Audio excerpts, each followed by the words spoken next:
Ladies and gentlemen, my name is TotalBiscuit. I'm here to ask and answer one simple question. WTF is pressure? Well, as much as it looks like a racing game, it kind of isn't one.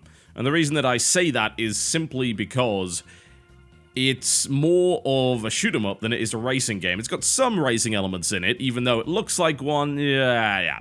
I'll get more into that as we show you the gameplay. It's by Topware Interactive, a company that has produced some games that I liked, such as Two Worlds 2. Not the original, that was pretty terrible, but Two Worlds 2 was alright. And also, there's a game by the name of Earth 2160 that I liked very much. However, they're also responsible for stuff like X-Blades and Iron Sky Invasion, which were not quite as good.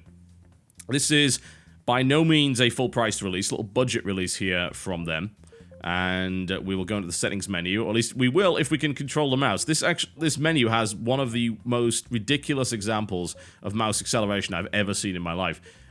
You can barely move it the way you're supposed to. It actually feels like it's sliding on jelly. It's not good. Settings menu is lacking pretty much everything you would expect as well. At least there are individual sliders for some of the volume, but quality high and low. Really? 2 options. Really? I know your game doesn't look very good, but come on. You don't just release a game with 2 bloody graphics options in it. So it does have single player and multiplayer. Good luck finding a multiplayer game, unfortunately. It kind of sucks, actually, because it's got some co-op elements to it in the sense that you can actually share health with other people, and you can also equip different weapons to kind of put your buggy in a different role, which is pretty neat. So we'll have to stick with the single player, I'm afraid. Now, I could show you some of the campaign, and then I could use a save file that I managed to acquire to show you something a little bit more advanced further on in the game. So we'll give that a shot, shall we? Sounds like a plan.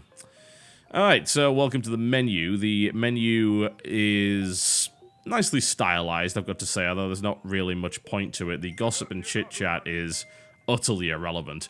The only thing you really need to worry about here is play the next level and go to the garage. Now, in the garage, there are a selection of weapons that you can equip. So in this case, I actually have just a rifle, basically. I can equip a blunderbuss. I could upgrade the rifle if I so desire. We'll go with the blunderbuss, shall we? Why not? It's about as British a weapon as you can get. That leaves us with 257 gold. This is all acquired by simply collecting it in the middle of a race and, of course, doing better after the race is done. Then you get a bunch of money afterwards. Upgrades-wise, there's secondary weapons available as well, which include things like repairs, Tesla gun, homing missiles. These are replenished after you hit a checkpoint for the most part and are limited use. And then you can buy a selection of Rams. That one looks like a stylish mustache, which I like very much. And you can also buy an upgrade package for your buggy. You can't really customize it that much. It's just, this is better. All of these are better in some way. So that's really about it. Okay. Cool. I think we're where we need to be. So I'm going to take us into a race and show you what's going on there. Now, you know when I mentioned that it was sort of a racing game, only not? Well, yeah. The reason I say that is because while it might look like a racing game, it really doesn't feel like one in any respect, honestly. This is more of a vertical scrolling shoot-'em-up with some sort of racing elements in it. The handling, very specifically, feels like a racing game. But the actual level design, or track design, whichever you prefer. Now, I'm going to go with level design, because these aren't really tracks per se. They don't feel like they were designed with a racing game in mind. Yeah? They actually feel like straight-up levels that you would find in a vertical scrolling shoot-'em-up. Now, what they often do with this is they will actually change the angle of the camera in a fairly jarring way, actually. Funnily enough, while I'm actually recording this, it doesn't really feel like it's running at the proper frame rate. It felt like it was earlier, so I assume that's just an error with the recording software. So if it does look a little bit less smooth than you would expect, then please do blame the recording software and not the game, because the game actually runs totally fine normally. But the actual racing elements, you're not really racing against anything, yeah? These enemies that pass you are very much like, say, enemies in something like 1942, right? So they're flying in from the back or they're coming in from the front, but you can catch them up. So if you miss them, you can either just avoid them entirely just by racing ahead of them, or you can catch them up and then eliminate them. They do give you pickups if you happen to take them out. It's usually either gold or pressure. Now, pressure is a reference to the steampunky nature of the game. It's a mild theme at best. There's no real strength in it. But once you run out of pressure, that really is about it, yeah? You're screwed and you have to start the level all over again. Every time you go through a checkpoint, you get more pressure, so everything's pretty good there. So, is it a racing game? Well, I don't think it is. Yeah, I really don't think so. It doesn't really advertise itself as such. It's more of a hybrid genre game. Well, I said, yeah, you know, what if we had some racing elements in it? And in reality, what they really meant was, we're going to make a vertically scrolling shoot 'em up with buggies, and the level's going to wind a bit. So it kind of feels a little bit like a racing track, but not really. So that's what it really is. Now, the problem, of course, with shoot-em-ups is that in order to keep them interesting, you've got to have a good enemy variety, you've got to have good weapon variety, and usually you have to have a bunch of pickups as well. The game is lacking in most of those things. The weapon that you can equip, as you can see, this blunderbuss, is something you just kind of hold the button down and just keep firing. You can upgrade it a couple of times, but that's really about it. Now, having checked some of the later weapons, they're not really all that interesting. I picked up a railgun, and I was actually surprised just how dull it was to fire. And a lot of the weapons are also copies of previous weapons that are just slightly better, which defeats the purpose of the upgrade system, in my honest opinion. I'm really not sure why they did that. I think they could have been more imaginative there. Also, the game just lacks any semblance of power-ups, which is what you would expect from a shoot-'em-up. It's like, oh, well, it's a racing game, you don't need that. Oh, no, you kind of do. If you're going to make a sort of arcadey racer come shmup, then you need to have pickups. You know, you've got to have power-ups just to keep things interesting, a little bit of variety. The game just doesn't really have any of that. The only pickups that it's really got are in the form of gold and pressure. That's it. That's pretty much about it. And then you get to the end of the level, that's really it. You get some gold and you go into the next one.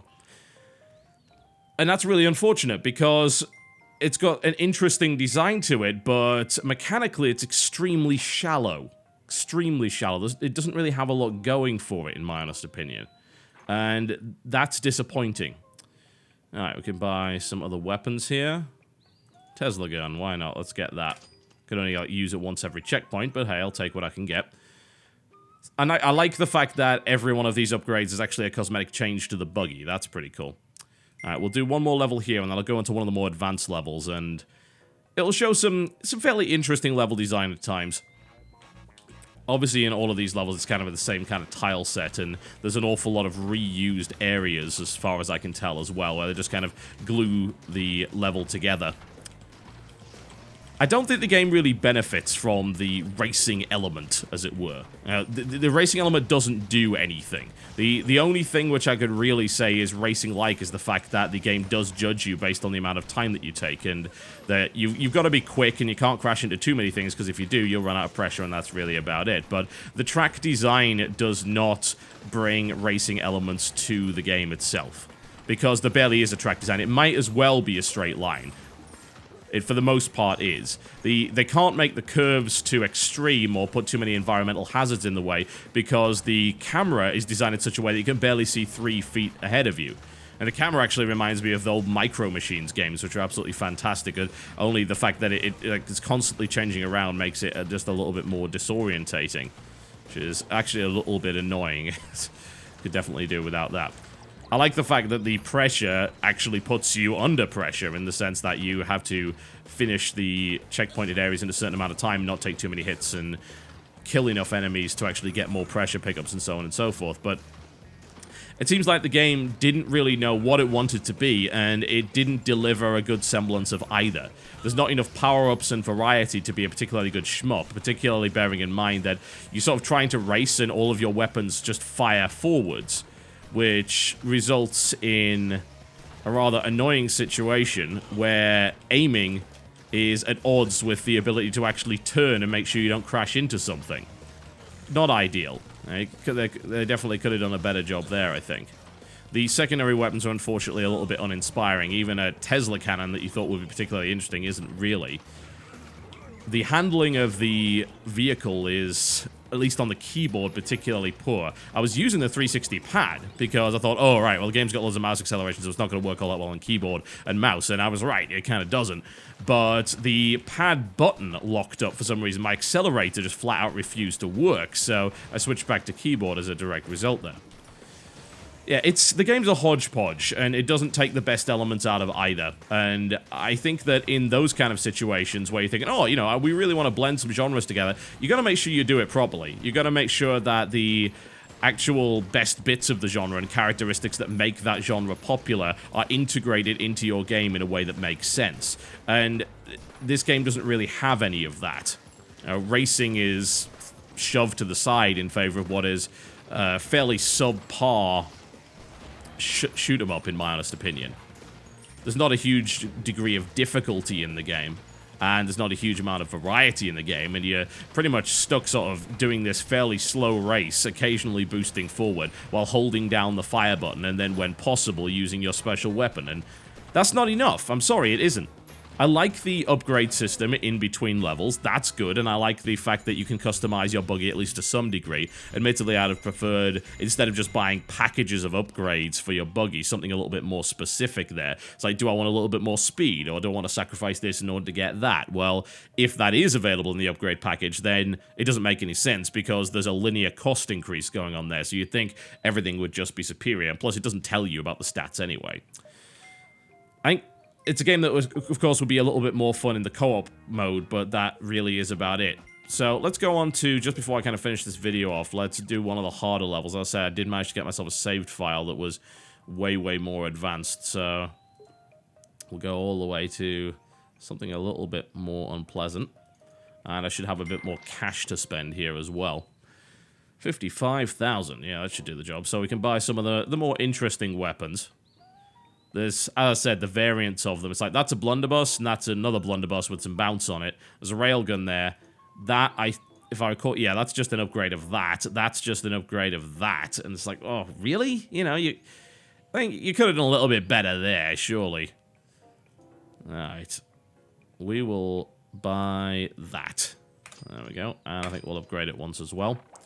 Secondary weapons-wise, we'll get some drones. We'll upgrade that too. Buy a RAM, and we'll buy a performance package of some description. In fact, we can afford the absolute best one, so there you go. Don't know what that does, but it gives me an achievement, so I guess it's good. Alright, and we'll head on in here.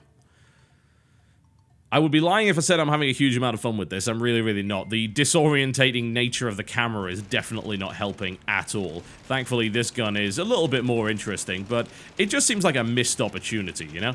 Like, if you are going to combo those genres, then you've got to think a little bit more about how you're planning on doing it. You've got to do it in such a way that's interesting and entertaining. You've got to have good level and track design, which the game doesn't really have a huge amount of. This perspective just doesn't help from a racing standpoint, because you end up in a situation where you can't see what's coming at you. It's especially annoying when you're trying to collect all of the coins. The coins just come out of nowhere. You don't have a good response time to actually get there. At least at this stage, you are getting a significantly larger number of enemies to fight your way through, and it's actually a lot harder now. As you can see, I'm already taking significant damage from dealing with this gigantic, tanky little bastard. There we go. At least I got a little bit of pressure out of that. Should be able to make my way to the checkpoint, though. So, no, I think this is something of a failed experiment. I can see what they were trying to do, but they don't seem to have understood how to actually do it. It unfortunately results in a fairly uninspired and pretty damn repetitive title that might be a little bit of fun if you actually play it with friends, but is just completely lacking all of the elements that I would require to say, yes, this is a fun and enjoyable experience that I can really get into. I like shmups and I happen to like racing games, but none of the things which make me like those genres are present here, I'm afraid. So that's that. This is Pressure, ladies and gentlemen, currently available on Steam. My name has been TotalBiscuit. Thank you very much for watching, and I'll see you next time.